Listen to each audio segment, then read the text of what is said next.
when, in the course of human events, it becomes necessary for one people to dissolve the political bands which have connected them with another, and to assume among the powers of the earth the separate and equal station to which the laws of nature and of nature's God entitle them. A decent respect for the opinions of mankind requires that they should declare the causes which impel them to separation. We hold these truths to be self-evident, that all men are created equal, that they are endowed by their Creator with certain unalienable rights. And amongst these are life, liberty, and the pursuit of happiness. That to secure these rights, governments are instituted among men, deriving their just powers from the consent of the governed. That whenever any form of government becomes destructive of these ends, it is the right of the people to alter or abolish it, and to institute new government, laying its foundations on such principles and organizing its powers in such form as to them shall seem most likely to affect their safety and happiness. Prudence, indeed, will dictate that governments long established should not be changed for light and transient causes. and accordingly, all experience has shown that mankind are more disposed to suffer, while evils are sufferable, than to right themselves by abolishing the forms to which they are accustomed. On a long train of abuses and usurpations, pursuing invariably the same object, evinces a design to reduce them under absolute despotism. It is their right, it is their duty to throw off such government and to provide new guards for their future security. Such has been the patient sufferance of these colonies, and such is now the necessity which constrains them to alter their former systems of government. The history of the present King of Great Britain is a history of repeated injuries and usurpations, all having in direct object the establishment of an absolute tyranny over these states.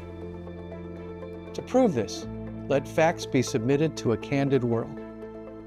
He has refused his assent to laws, the most wholesome and necessary for the public good. He has forbidden his governors to pass laws of immediate and pressing importance, unless suspended in their operation, till his assent should be obtained, and when so suspended, he has utterly neglected to attend to them. He has refused to pass other laws for the accommodation of large districts of people, unless these people would relinquish the right of representation in the legislature, a right inestimable to them and formidable to tyrants only. He has called together legislative bodies at places unusual, uncomfortable, and distant from the depository of their public records for the sole purpose of fatiguing them into compliance with his measures. He has dissolved representative houses repeatedly for opposing with manly firmness his invasions on the rights of the people. He has refused for a long time, after such dissolutions, to cause others to be elected, whereby the legislative powers, incapable of annihilation, have returned to the people at large for their exercise, the state remaining in the meantime exposed to all the dangers of invasions from without and convulsions from within. He has endeavored to prevent the population of these states. For that purpose, obstructing the laws for naturalization of foreigners, refusing to pass others to encourage their migrations hither, and raising the conditions of new appropriations of lands. He has obstructed the administration of justice by refusing his assent to laws for establishing judiciary powers. He has made judges dependent on his will alone for the tenure of their offices and the amount and payment of their salaries. He has erected a multitude of new offices, has sent hither swarms of officers to harass our people and eat out their substance. He has kept among us in times of peace standing armies without the consent of our legislatures. He has effected to render the military independent and superior to the civil power. He has combined with others to subject us to a jurisdiction foreign to our Constitution and unacknowledged by our laws, giving his assent to their acts of pretended legislation. For quartering large bodies of armed troops among us. For protecting them by a mock trial from punishment for any murders which they should commit on the inhabitants of these states, for cutting off our trade with all parts of the world, for imposing taxes on us without our consent, for depriving us in many cases of the benefits of trial by jury, for transporting us beyond seas to be tried for pretended offenses, abolishing the free system of English laws in a neighboring province, establishing therein an arbitrary government, and enlarging its boundaries so as to render it at once an example and fit instrument for introducing the same absolute rule into these colonies. for taking away our charters, abolishing our most valuable laws, and altering fundamentally the forms of our governments, for suspending our own legislatures and declaring themselves invested with power to legislate for us in all cases whatsoever. He has abdicated government here by declaring us out of his protection and waging war against us.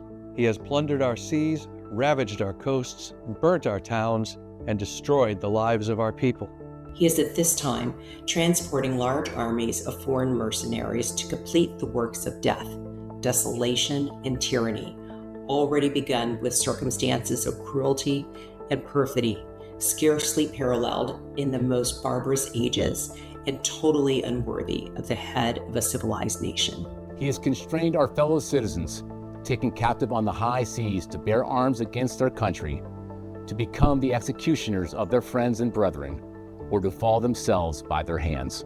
He has excited domestic insurrection amongst us and has endeavored to bring the inhabitants of our frontiers, the merciless Indian savages, whose known rule of warfare is an undistinguished destruction of all ages, sexes, and conditions. In every stage of these oppressions, we have petitioned for redress in the most humble terms. Our repeated petitions have been answered only by repeated injury.